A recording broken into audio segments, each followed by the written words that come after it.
Gunsmoke. Brought to you by Chesterfield, America's most popular two-way cigarette. What a pair. Chesterfield King Size at the new low price. Chesterfield Regular. Around Dodge City and in the territory on West, there's just one way to handle the killers and the spoilers, and that's with a U.S. Marshal and the smell of Gunsmoke.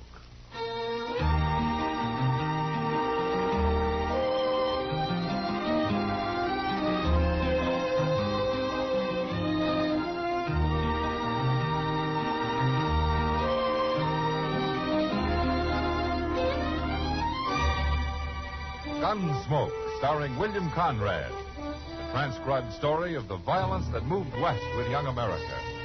And the story of a man who moved with it. I'm that man, Matt Dillon, United States Marshal. The first man they look for and the last they want to meet. It's a chancy job, and it makes a man watchful and a little lonely.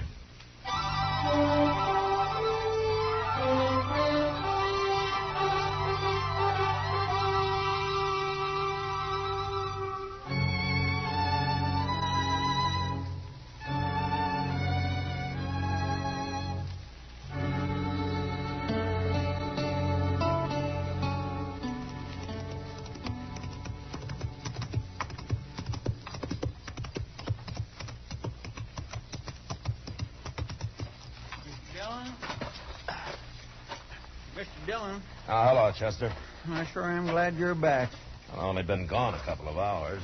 Well, that's all it takes, a couple of hours. Only Becker's been shot. Huh? Oni Becker? You know him, that little sodbuster lives out near Clear Spring. Oh, yeah. He's up at Doc's. You want to see him? Yeah. Well, tell me about it, Chester.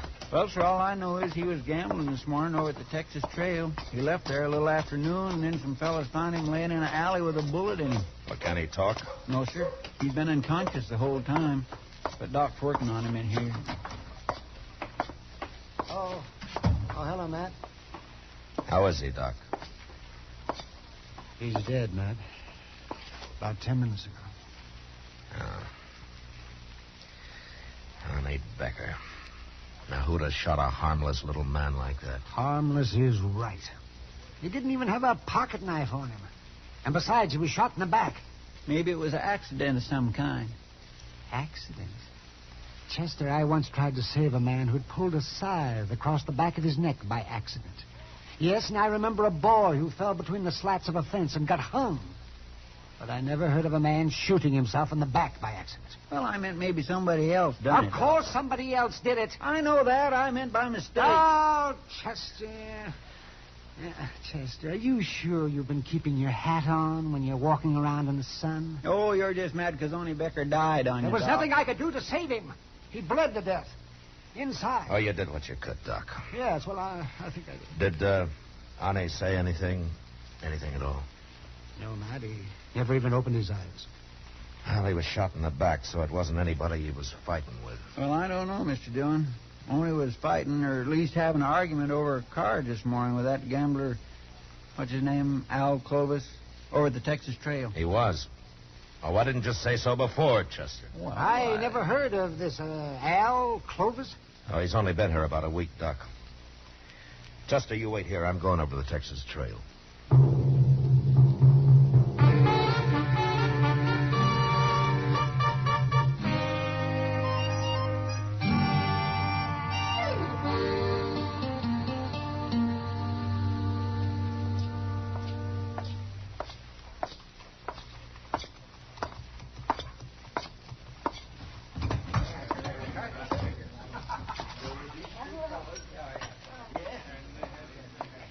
Oh, is that you? Oh, hello, Marshal. Hello, John. Looking for somebody, Matt? Oh, hiya, Kitty. Is Al Clovis here? I was wondering when you'd get around to him. What do you mean? I heard about Oni Becker, and Al Clovis threatened him this noon just before Oni went out and got shot. Huh? Almost seemed like Al was trying to start a fight with him, Matt. Where was Clovis when it happened, Kitty? He wasn't in here. Oh. Kitty, you know Al Clovis better than I do. Would you say he's the kind of a man who would murder Oni Becker Because of an argument over cards, shoot him in the back. I don't know him that well, Matt. Yeah, well, maybe he had another reason to kill him. If he did it. Shooting little Oni Becker's like shooting a pet deer. It makes about as much sense. Yeah. But usually when a man gets murdered, there's a reason of some kind for it. You mean it'd take more than plain anger to follow a man down an alley and shoot him in the back? Well, ordinarily it would. Al Clovis must have wanted Oni dead for some special reason, Matt. Maybe he only had something on him. Yeah, maybe. He was in here a while ago, but he left. Well, I'll find him. He might be at the depot, Matt. What? At the depot? He said something about going to St. Louis. Now everything's been taken care of here. I didn't know what he meant at the time, but he said it loud, and I know the train leaves at 4:30. 4:30? That's about that now, isn't it? Well, maybe he said it just to throw you off his trail. Yeah, well, I'll find out. I'll see you later, Kitty. You better hurry, Matt.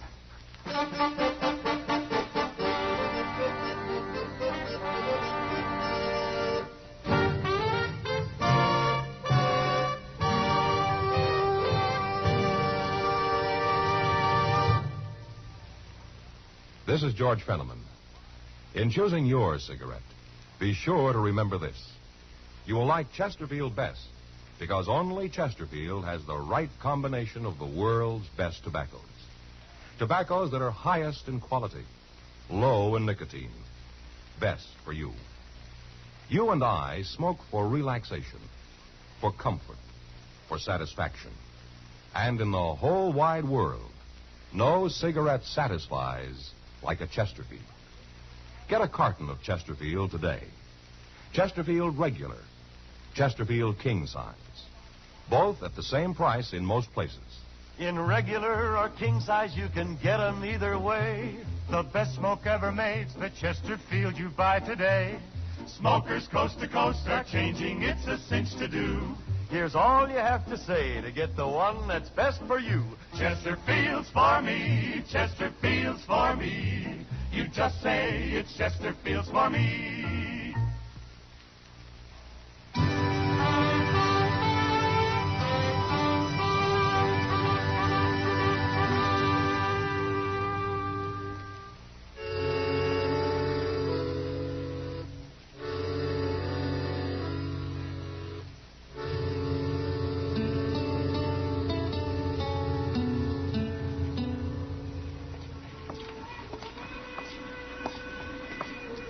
One more car to go, Mr. Dillon.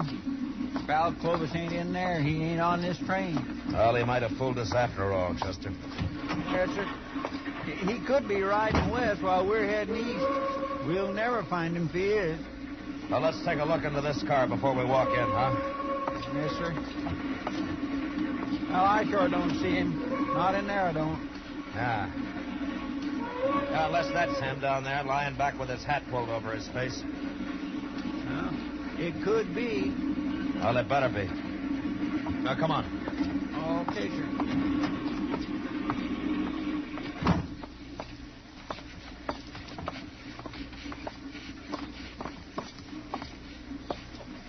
Hey, wake up, mister. Come on, wake up. Quit bothering me. What do you want anyway? Marshal Dillon. What are you doing here? Keep your hands on your knees, Clovis. Tight. Oh, what's this all about, Marshal? You carrying a gun? Why should I carry a gun? Stand up, Clovis. Come on, stand up. Okay. What for? All right, search him, Chester. Yes, sir.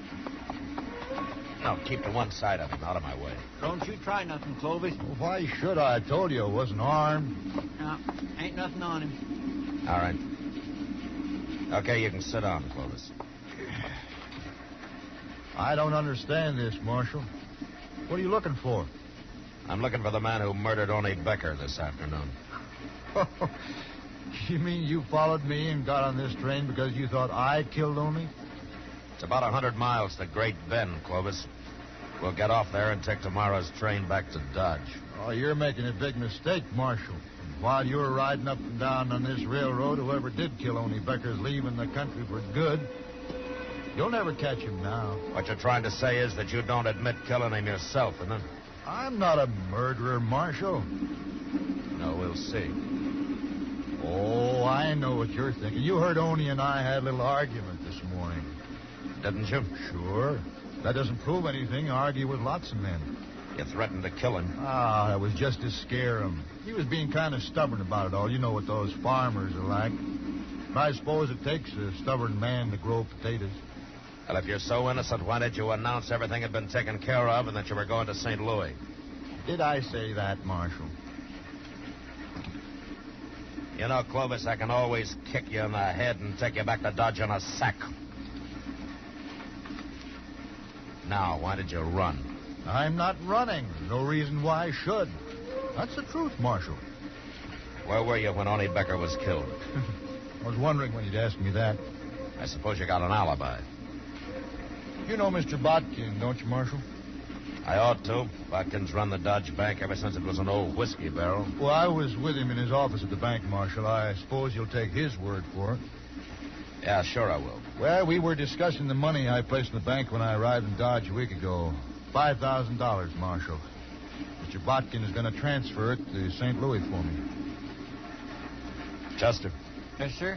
go up and tell the engineer to stop the train at Jane's Crossing. Stop the train? There's a ranch about a mile from there where we can borrow some horses. Well, I thought you said we were spending the night at Great Bend, Marshal. I changed my mind, Clovis. Your story doesn't make much sense, and I want to get back to Dodge and find out why.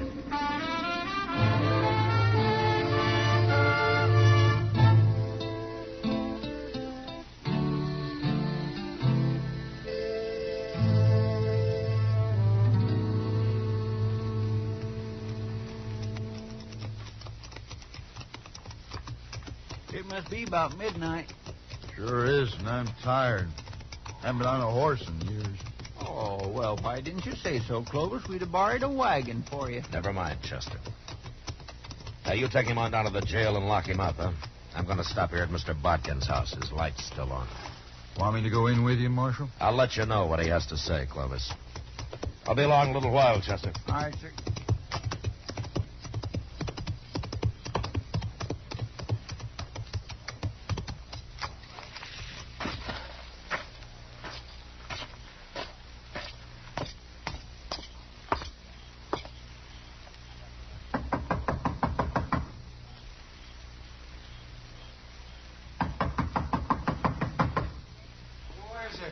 Matt Dillon, Mr. Botkin. Oh. Well, Marshal, come in. Come in.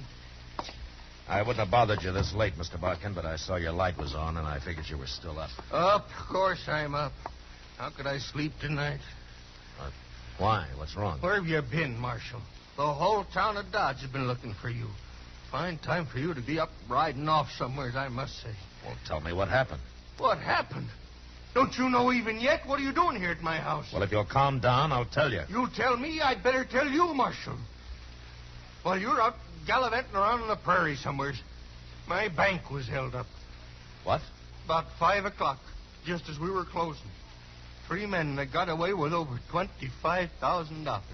Every cent of cash I had in that vault, Marshal. Well, didn't anybody try to follow him? No, they tied me and them cashiers up so tight they were miles out of town before we could get loose.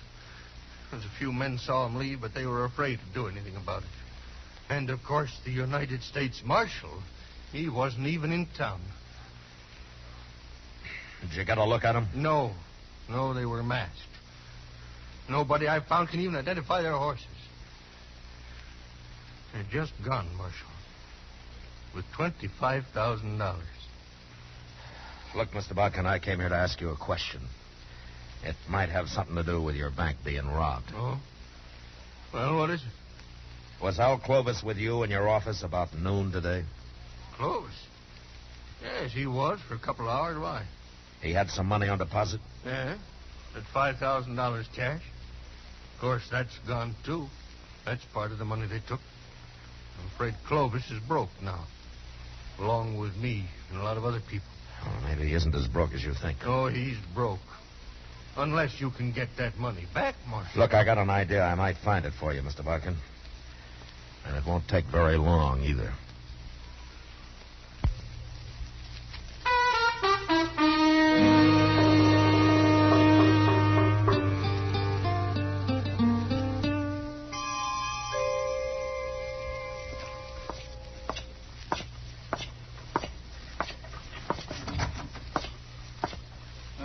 got Clovis all locked up, Mr. Dillon. He won't be taking no more trains for a while. Good. What'd you find out from Mr. Botkin? And I'll tell you and Clovis at the same time, Chester. Well, he's right in the first cell.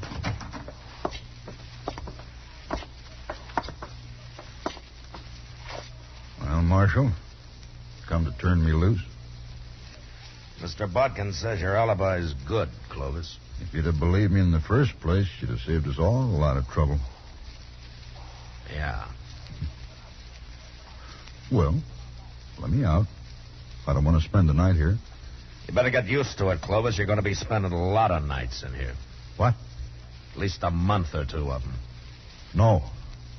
They can't keep me here, Marshal. It's illegal. Is it? Of course it is. Well, maybe you know more about the law than I do, Clovis, but I run this jail, and you're going to stay here a long time. Now, what's more, I'm going to tell the whole town where you are. Come on, Chester. Marshal, I demand to be released at once. Now come back here. It'll cost you your job if you keep me here. Shut the door, Chester. Marshal, you can't do it. Marshal. You really gonna keep him locked up, Mr. Dillon? I am. Well, he ain't done nothing. I mean, if Mr. Botkin said he was with him... Well, Clovis didn't kill only Becker, if that's what you mean. Well, then why don't you turn him loose? Chester, the bank was robbed of $25,000 today. It was? Yeah, just after we got on the train. Looks to me like only Becker was murdered just to get me to follow Al Clovis out of town. Well... We'll find out in a few minutes. I don't think Clovis can stand the idea of sitting in jail while his partners ride off with all that money. You mean he was supposed to get out of here and meet them as soon as his alibi was made good, huh? That's the only way it makes sense to me. Marshal. Marshal Dillon. Well, it didn't take as long as I thought. Come on.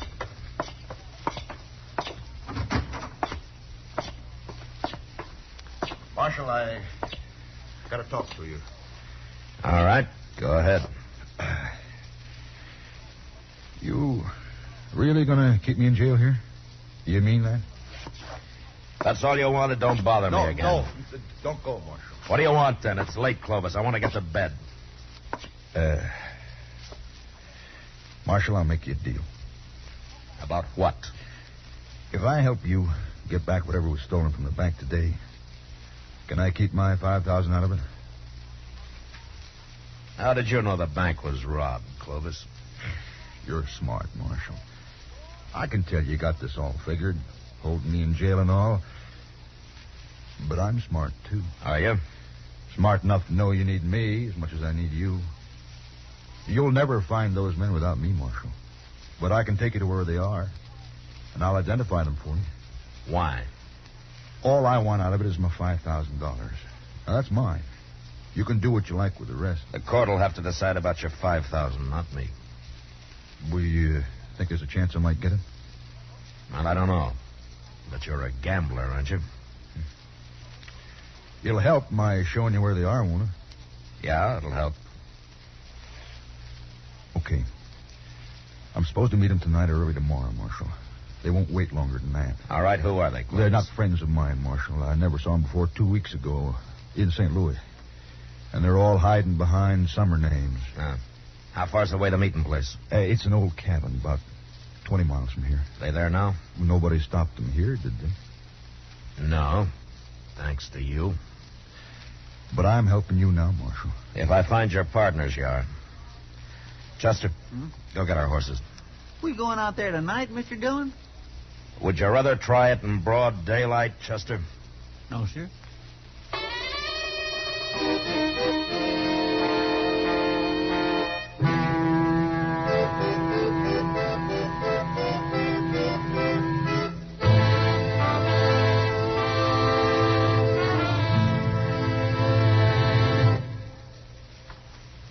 One-way cigarettes, one size, that is, are almost obsolete because they just don't give smokers what they want. Either way, you'll like Chesterfield best. It's America's most popular two-way cigarette because only Chesterfield gives you the right combination of the world's best tobaccos. Tobaccos that are highest in quality, low in nicotine, best for you. You and I smoke for relaxation, for comfort, for satisfaction. And in the whole wide world, No cigarette satisfies like a Chesterfield. You smoke with the greatest possible pleasure when your cigarette is Chesterfield. Yes, these 6 words, highest in quality, low in nicotine, mean Chesterfield is best for you. Get a carton of Chesterfields. Chesterfield Regular, Chesterfield King Size. Both at the same price in most places.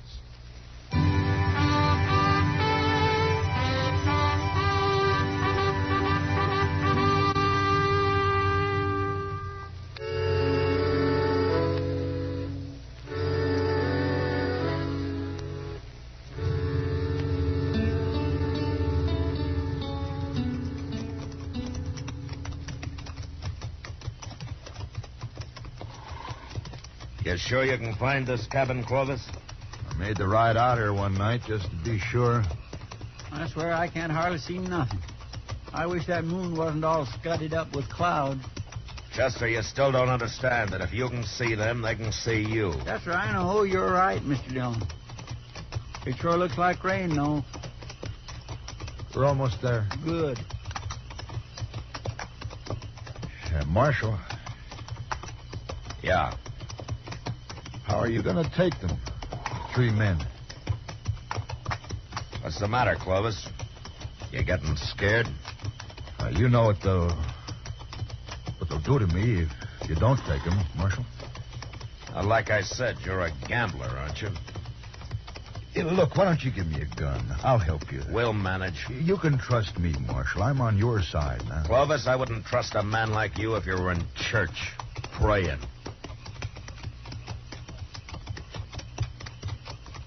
Wait. Somewhere over there. Yeah. There it is. That little clump of elder. The cabin's in there. You see the light? Yeah. Are you sure that's it? Of course I am. Okay, let's get out. Chester, I'm going to go up on foot and have a look. You stay here with Clovis. Okay, sir.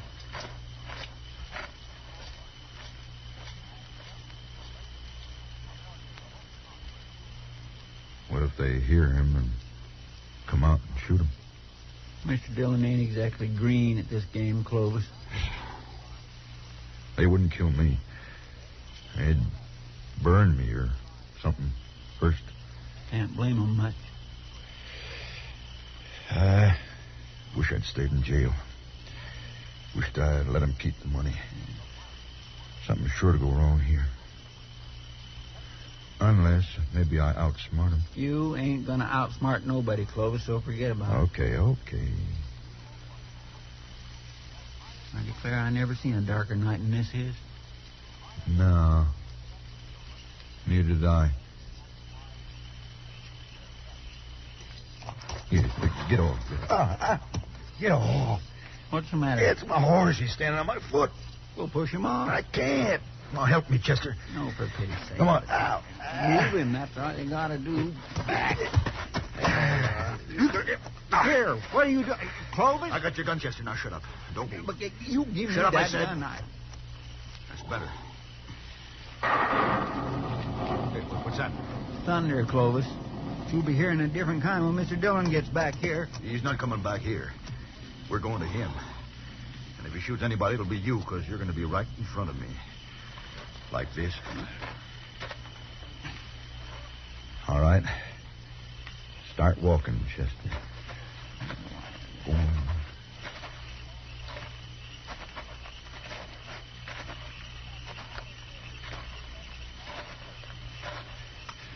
That's far enough. Stop here.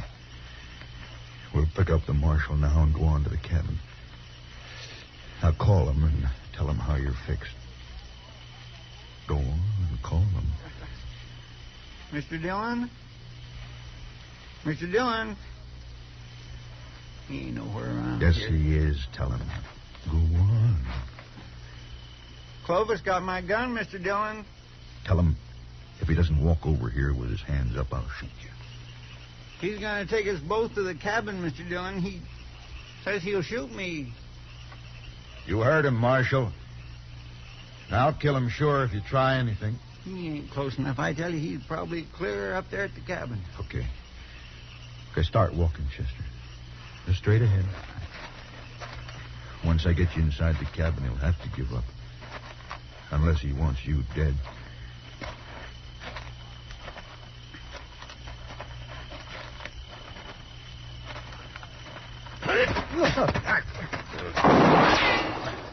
You hurt, Chester? No, sir. His gun just went off when you hit him. All right, get the gun quick. Come on. I got it, Mr. Dillon. All right, let's get up to that cabin. They know we're out here now. Oh, they're getting away, Mr. Dillon.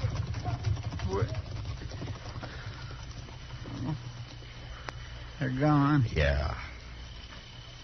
Oh, my goodness. I just don't know what to say. Then don't say anything. Let's try to find our horses. We'll get Clovis later. We'll never find them horses in the dark this way. Rain. Well, that's it. There won't be a track left now. Well, there go 3 killers and $25,000. Mr. Dillon, I just feel awful about this. How'd he get your gun away from you anyway?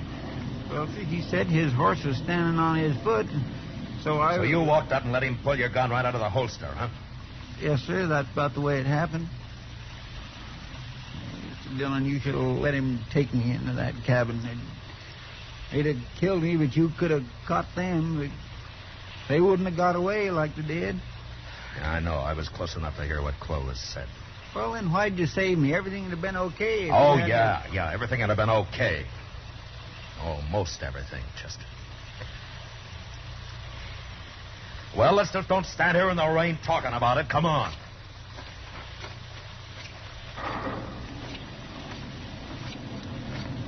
My, what a terrible mess. It was my choice, Chester. Not yours. Yes, sir. Thank you, Mr. Dillon.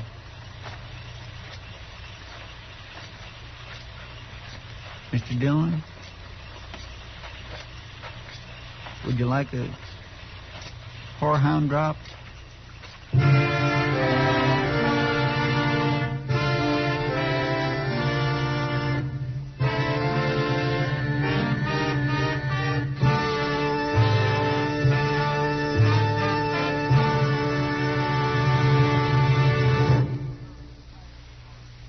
L&M filters are sweeping the country, and the reason's simple. No filter compares with L&M's exclusive miracle tip for quality or for effectiveness. And notice how easy it draws. You get much more flavor, much less nicotine. Yes, only L&M gives you effective filtration, and no other cigarette has it. Our statement of quality goes unchallenged. L&M is America's highest quality and best filter tip cigarette. Buy L&M's, now king size or regular, both at the same low price.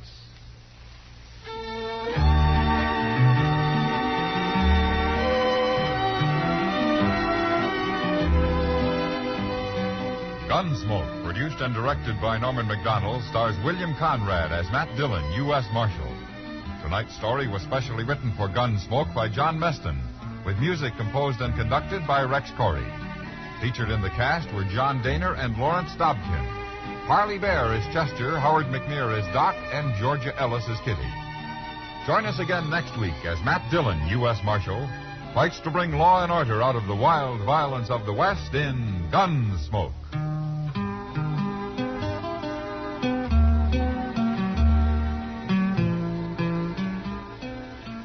Remember, next week at this same time, Chesterfield will bring you another transcribed story of the Western frontier on Gunsmoke. This is the CBS Radio Network.